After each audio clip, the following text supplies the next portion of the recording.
Please move ahead. Okay, okay. So, for teacher's reminder, once the teacher identifies the knowledge gap from the first activity, he or she can write the wrong answers on the board so that everybody can see them, and the teacher can say, "Oh, these are the wrong ones," and we'll come back to them later. Okay. The stage 2 is hands-on corpus searches. Actually, we incorporate this one with the inductive self-discovery things. Okay, so the first step is to put the words in context.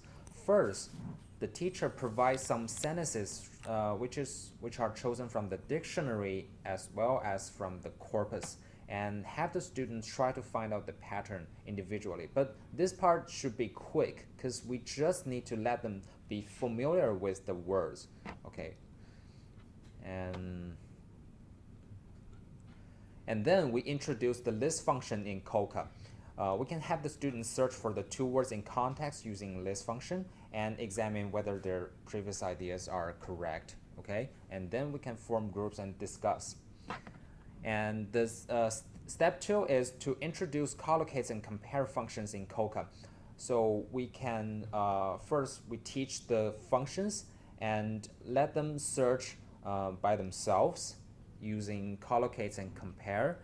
And so second, let them summarize the patterns, the words around the two words.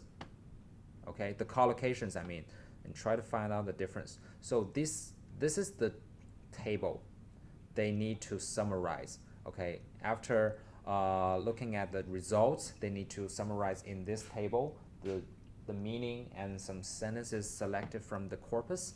Okay, so well, we don't as we know, it's ideally it's better to let them have hands-on corpus search, but if not, we can provide them with the pictures. Okay, these are the words collocate with further and farther, and the comparison. The third step is to explain explicitly. The teacher should do it. The comparison between them. So, well, I'll just go quick. Well, we know that sometimes it's hard to distinguish, but farther usually means refer to something, the physical distance, okay? And for example, if you walk farther down the road, you will see my house. It's physical distance. And further usually means more time or additional or more, yeah. So his plan needs more or additional study, so we say further study. And it describes something abstract, and sometimes it's hard to decide, but it depends on the context. Okay, so these are the explicit explanations. For teachers reminder, so as we so far we have explained the difference and the similarities, so we can come back to the stage 1, the wrong answers. The teacher can tell us why the wrong answers are wrong. Okay, and as we know, further can serve as a verb, so the step 4 could be search for the results of further as a verb. So the teacher should introduce the POS, part of speech function, and can let students search on by themselves. Okay, and so here the teacher can ask students to find out the similarities between different part of speeches, the meaning of different part of speeches. Okay, so for step 5, we have more exercises. So we let the students to form groups of 4 or 5 and fill in the following table. Okay, so the similarities and differences. In terms of form, we mean comparative form and part of speech and meaning. We know that there are some similar things or differences. Okay, so the teacher can provide some sample answers after they finished. And step 6, this is actually an extra part. So the teacher introduces the equal sign symbol, which can work as work for searching for synonyms. Okay, and can have the students search for synonyms of further and farther. But actually, if you search for the synonym of farther, it doesn't exist.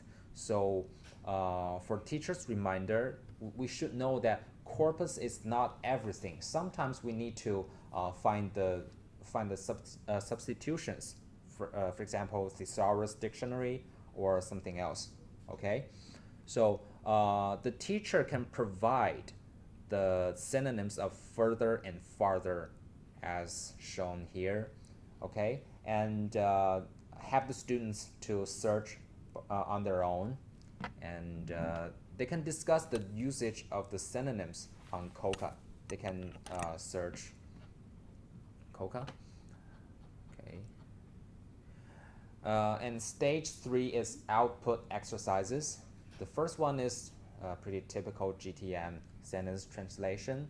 So when we refer to the physical distance, when we say 远, we should use farther. And when we refer to something abstract like 进一步 or something else, we should use further. Okay. So step 2 is a combined task. It's reading, speaking, and writing. So first, the students should read the passage below. It's about the difference, explanation of the difference of two words. And then the speaking task, discuss the following issues: the main idea, the usage of farther and further, and is it proper to replace farther with further or vice versa in this context. Okay, and finally the writing task. Okay, it's about traveling and planning. So we know that when we compare the routes, we can use farther. When we plan, we can use further. Yeah. And for homework, the extended reading, the link is actually the full version of this reading passage, so they can have a better idea of further and farther. So yeah, that's it. Thanks. Thank you. Any questions,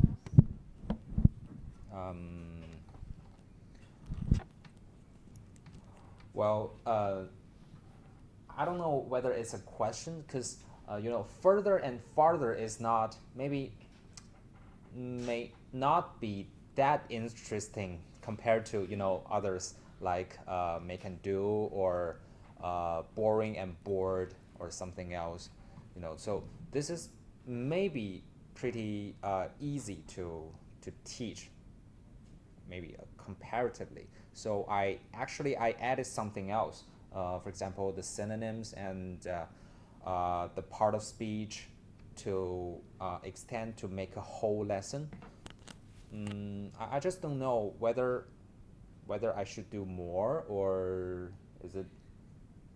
Okay, Yeah. maybe a fair question. So what are your answers or comments? I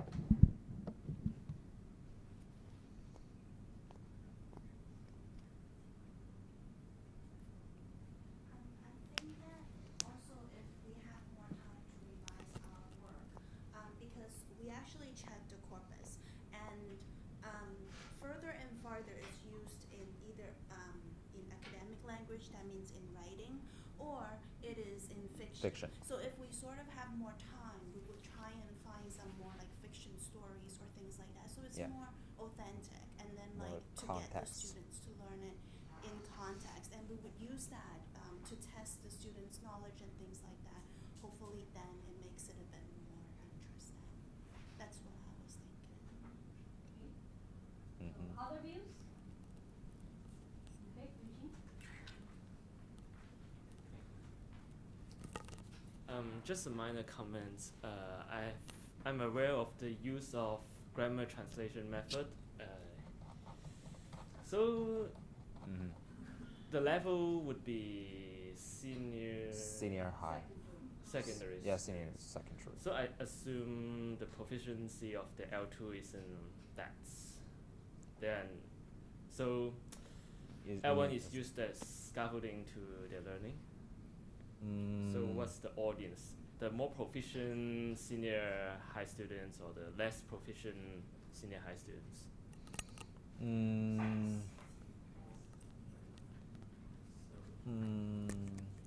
Well, I think actually I selected the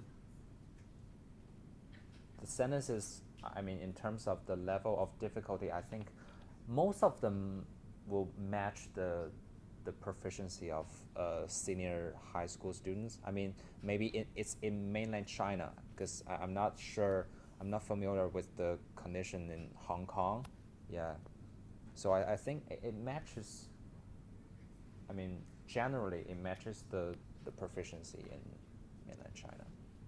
Actually, I wonder whether you can do more of this translation exercise. Yeah, So I it's think just. basically you would like to highlight the meaning difference, right, between further and the farther.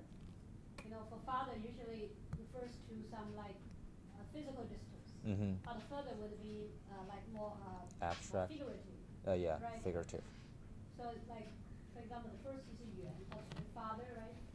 Yeah. But like second or the third should be further. It's more Yeah. figurative, right? Yeah. But I think you should maybe do something to highlight the meaning difference. Oh, so yeah, to raise their awareness. Yeah.